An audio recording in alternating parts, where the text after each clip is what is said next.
there is an awful lot of overreaction to the positive and the negative after any week one. But football games are very important in the vacuum of any game. These are precious things. There's only 17 of them. Look, Joe Burrow's better than that. He had 31 passes for only 82 yards as the Bengals just fell flat in Cleveland. And look, there's really good teams that sometimes come out flat in week one and get their asses handed to them. Yeah. And that happened in Cincinnati yesterday. Or I guess it was in Cleveland. And by the way, there are also franchises that are just historically slow starters. And, Bengals check that box too. They are 1-4 straight up in their last 5 week one games. So expect Cincinnati to be a much greater test for the 49ers down the road once they catch a little rhythm. Again, the Cowboys aren't as good as they looked last night, and the New York Giants won't be that bad all season long. They're not going 0-17, and the Cowboys are not going to be a 40-0 world beater week in, week out, but it was a very impressive performance. You can't ask for a better start than that in week one. It's kind of the world that the 49ers fans are living in today. You can't ask for a better start than that. It was fantastic. Yeah. Well, and also the Niners, now, knock on wood, we'll see. I believe they escaped virtually injury-free. Yeah. Monday morning in the NFL is about who went down, who's done for the year. Well, the Browns lost their starting right tackle, Jack Conklin. He suffered a torn ACL and a torn MCL in their win over the Bengals, and he's done for the year.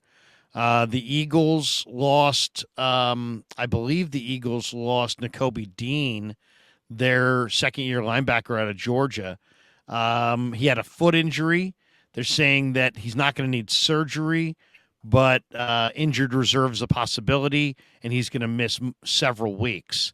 So, the Eagles lost a key player there in Nakobe Dean, and the Browns lost a key player. So, look, Larry, just to let you know that week one results aren't the end-all, be-all, and team health really is.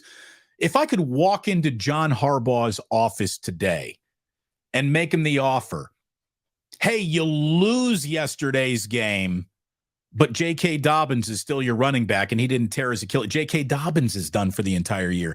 I wonder, that's a major blow to the Ravens.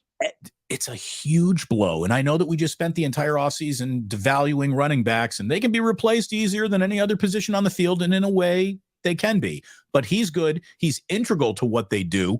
And I guarantee you that John Harbaugh would gladly take yesterday's win and put it into the loss column if it meant he could get 16 more games with with J.K. Dobbins. So week one, another team looking for Jonathan Taylor. Don't forget them. Yeah. I thought the Dolphins won the most dramatic game of the day. If you're looking for actually entertaining down to the wire football, there was one game that really gave it to you. The Dolphins with Tua executing late and he threw for 466 yards and 3 touchdowns yesterday. Tua was fantastic. Austin Eckler, he was great, but Justin Herbert was only good. And if the Chargers are going to do anything this year, they got to have both Herbert and Eckler playing great at the same time. I mean, that's a team that's got a lot to overcome. Yeah. I mean, once again, if you say there were people singing the praises, ripping Brock Purdy and singing the praises of Justin Herbert. I get it. Herbert's 6'6". He looks the part, central casting. He looks like the franchise quarterback. He makes some amazing throws. But once again, he's sub 500. He's sub 500. But he's not sub 500 due to his play. It's the play around him. I guarantee you if the Chargers There's a lot of talent there, though, man. There's a lot of talent. Dude, if the Chargers offered Herbert for Purdy today. Oh, I know. The 49ers make that trade. I don't know. I don't know if they'd want to even admit that. But right. I'll say this. The thing that stood out to me in that game, you have Joey Bosa and Khalil Mack on the same defense, and they both played, and Miami dropped back to pass 45 times, and you got 0 sacks from Khalil Mack and Joey Bosa. The Chargers only got 2 hits on the quarterback all day, and neither of them came from Khalil Mack or Joey Bosa. It was Sebastian Joseph Day who had 2 hits on the quarterback. That's it. So, you know what? Brandon Staley, The Chargers are my pick to win the AFC and to play the Niners in the Super Bowl. But Brandon Staley is supposed to be a defensive guru. You get the Chargers winning the AFC? Yeah, because you're the one. Because you can either go with the favorite or beat the favorite, and I decided I'll beat the favorite. And okay. and this year, I thought, well, no Chris Jones half the year, Kansas City, we'll see. I love the Chargers' talent. Chargers have, Herbert's got talent. He's got Austin Eckler, Joshua Kelly. He's got 2 running backs that are pretty good. He's got big receivers, Keenan Allen, Mike Williams, Quentin Johnston, the first-round pick out of TCU. They've got major talent on the defensive side of the ball. I mean, Derwin James, Joey Bosa, Asante Samuel, the rookie from SC is monster. They've got some nice players. I mean, they really do. I mean, talent-wise, they're there. They just haven't been able to stay healthy. J.C. Jackson. The Chargers ran for 234 yards at home yesterday and lost. I know. That's tough. They ran for almost 6 yards a carry on 40 carries and lost. That shouldn't happen. And lost. By the way, Garoppolo wins his Raiders debut, Larry. Derek Carr wins his Saints debut. Both quarterbacks got 1-point wins in their debuts. Jimmy threw for 200 yards, 2 touchdowns, an interception in his 1-point win. Derek Carr for 300 yards, a touchdown, and interception in his 1-point win. Good wins for the Saints and the Raiders, respectively. The Raiders got some ownage now over the Denver Broncos. And, I'll give the Raiders a tip of the cap, too, because not only did they win that first game with Garoppolo, so they're going to have a little bounce in confidence, but as is always the case with the Raiders, there's an underlying, note of drama underneath them at all times. And this Chandler Jones situation was weird. It's a really weird situation, what's going on there in Vegas. So the Raiders overcame that.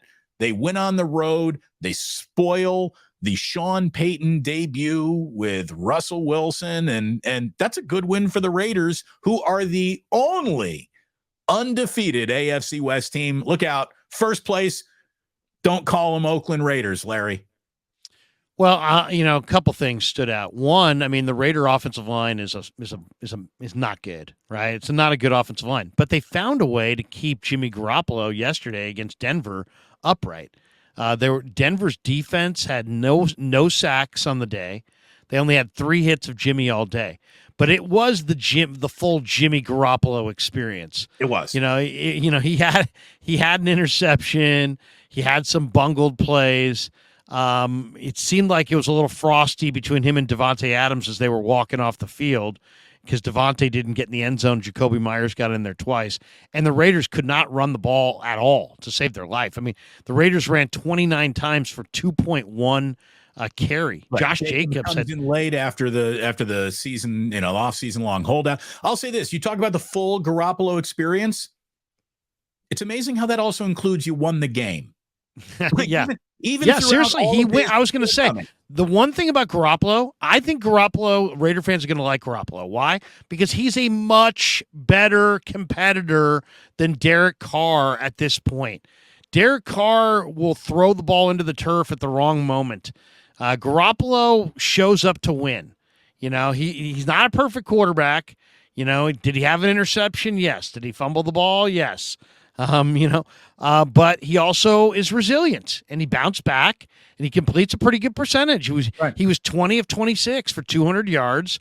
I think the Raider fans are going to like what they see from Garoppolo. To me, it's all about, what's the deal with Chandler Jones? He was buying designer sunglasses for the GM and the coach last week on social media. This week, he's trashing the defensive coordinator, the head coach, the general manager, saying he wants out. And it's just not. It's one of the weirdest things, Damon, because that Mark there's Davis a 20. To him? Well, but the guy's got a $25 million hard cap hit, so they're not going to move him. So now you're just creating this huge stink, and I don't expect him to be going anywhere. No, I didn't see that. What did Davis tweet? So Mark Davis, actually, for a guy who, I'm hearing he might be in some sort of mental personal crisis, locking himself in. They send an emergency response unit. They're getting ex-girlfriends to give him a call. Like, there's something wrong with Chandler Jones's mentals this week. And I think that that's just a nice way of saying it. And Mark Davis and Chandler Jones shared what was really weird. Like, every word in the Mark Davis text was capitalized. It wasn't all caps. Every letter was Was there any mention at all of what's his favorite Chinese restaurant? P.F. Chang's was P.F. Chang's. Any to P.F. Chang's. We'll get the no mentions of P.F. Chang's. But here's the thing: Mark Davis actually he sent a beautiful sentiment saying, "Look, what makes the Raiders great is our Raider alumni." And I care so much more about you, Chandler Jones, the person, than I ever will Chandler Jones, the football player. If you need anything, you reach out to me. I am here for you. I mean, it was good for him. It was the kind. Look, we all know Mark Davis has done some very buffoonish shit as owner of the Raiders. He's also greatly increased the value of his daddy's franchise by making the move that he did. And he is great to Raiders alumni. Like, Mark Davis might not be a stylish guy with a snappy haircut, but he does care about his players, and that was, evident yesterday in that text that Chandler Jones shared.